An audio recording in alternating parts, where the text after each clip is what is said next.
नागपूर जिल्ह्यातील चारगाव येथे प्लॉट खरेदी प्रकरणात नागरिकांनी फसवणुकीचे गंभीर आरोप केले आहेत. संध्या डहाके या हुडकेश्वर येथे राहणाऱ्या असून त्यांनी सुमारे 17 ते 18 वर्षापूर्वी चारगाव परिसरात जमीन खरेदी केली होती. त्यांच्या म्हणण्यानुसार त्यांनी त्यावेळी पूर्ण रक्कम दिली होती. मात्र आजपर्यंत त्यांना त्या जमिनीचे पजेशन देण्यात आलेले नाही. या दरम्यान जमीन विकणाऱ्या व्यक्तीचे निधन झाले असून त्यांचा मुलगा निलेश झाडे त्यांच्याकडे पजेशन बाबत विचारणा केली असता त्यांनी जबाबदारी नाकारल्याचा आरोप करण्यात आला आहे. मेरा नाम संध्या डहाके है, मैं हुडकेश्वर में रहती हूँ. हमने 17-18 साल पहले रमेश झाड़े करके चारगांव में हमने एक ज़मीन खरीदी थी. तो आज वो अभी उनकी डेथ हो गई है और उनका बेटा है निलेश झाड़े. तो हमने ज़मीन जो खरीदी थी वो उन्होंने अभी तक हमको पजेशन नहीं दिया है ज़मीन का. हमने पैसे वगैरह सब दे दिए लेकिन उन्होंने पजेशन नहीं दिया है. और हम उनके पास गए तो वो बोल रहे हैं कि आपने मेरे पिताजी से ज़मीन खरीदी है, आप उनके पास जाइए. अब हमको पिताजी के पास उनके पिताजी की डेथ हो चुकी है. अब उनके पास जाने के लिए तो हमको ऊपर जाना पड़ेगा.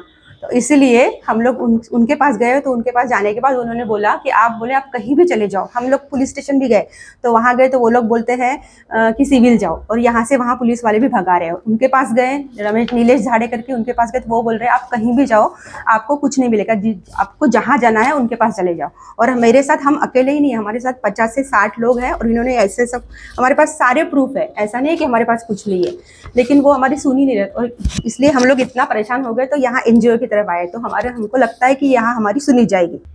याच प्रकरणात कॅप्टन रमेश नहांके यांनीही आपली भूमिका मांडली आहे. त्यांच्या म्हणण्यानुसार 2009 साली ते देहरादून येथे सेवेत असताना त्यांनी रामेश्वर बिल्डर्स या नावाने चारगाव परिसरात एक प्लॉट खरेदी केला होता. मात्र प्लॉट खरेदी करूनही त्यांना आजपर्यंत त्या जागेचे प्रत्यक्ष पजेशन दाखवण्यात आलेले नाही.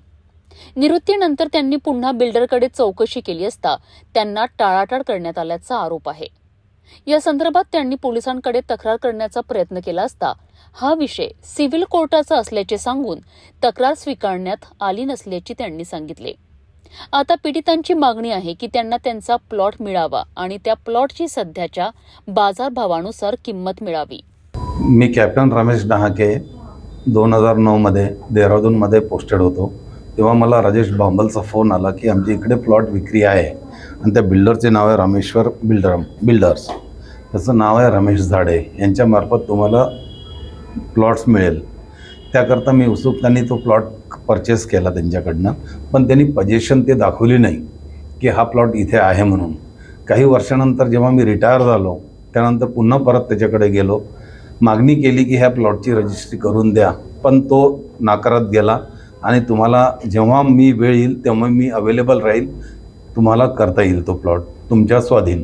परंतु त्याआधी पुन्हा मी परत गेलो होतो त्यानंतरसुद्धा, पण त्यांनी पजेशन दाखवले नाही. शनी मंदिर दाखवलं, तिथूनच त्यांनी फक्त बोर्ड दर्शवला की ही जमीन आहे आणि हा इथे तुमचा प्लॉट आहे, पण पजेशन त्यांनी दिलेली नाही. त्याकरता पुन्हा एकदा परत गेलो. शेवटी माझं सध्या राहणं हुडकेश्वर पोलीस स्टेशनच्या मागेच आहे. तिथून मी त्यांच्याकडे गेलो सकाळी 9:30 वाजता. त्यांच्याकडे त्यांच्या मिसेस आल्या बाहेर. म्हटलं रमेशराव कुठं आहे? ते म्हणे वारले, त्यांचा मुलगा आहे म्हणे. म्हटलं त्यांचा मुलगा त्यांना पाठवा, आता अवेलेबल नाही आहे म्हणे, ते ऑफिसमध्ये गेतात. तर ऑफिसचा ॲड्रेस विचारला असता त्यांनी तो पण मला सांगितलं नाही. त्याच्यानंतर फोनद्वारे मी त्यांना संपर्क केला. त्या संपर्कात त्यांनी म्हटलं की तुम्हाला ही काही जमीन मिळणार नाही आणि ते तुम्ही जे स्वाधीन करायचं असेल तुमच्या ते माझ्या वडिलांकडून घ्या. जेव्हा की त्यांचे वडील मृत्यू पावले होते. हा त्यांना बोलण्याचा अधिकार नव्हता, पण त्यांनी हे पूर्ण नॉमिनी करून आमच्याकडे रजिस्ट्रेशन आहे ते त्यांनी दिलं असता. त्याच्याकडे आम्ही स्वतः घेऊन गेलो, पण त्यांनी नकार दिला की तुम्हाला जे करायचं ते करा. त्याकरता आम्ही पोलीस स्टेशनमध्ये सुद्धा गेलो, पण त्या पोलिसांनीही सुद्धा आमची अर्जी स्वीकार केलेली नाही.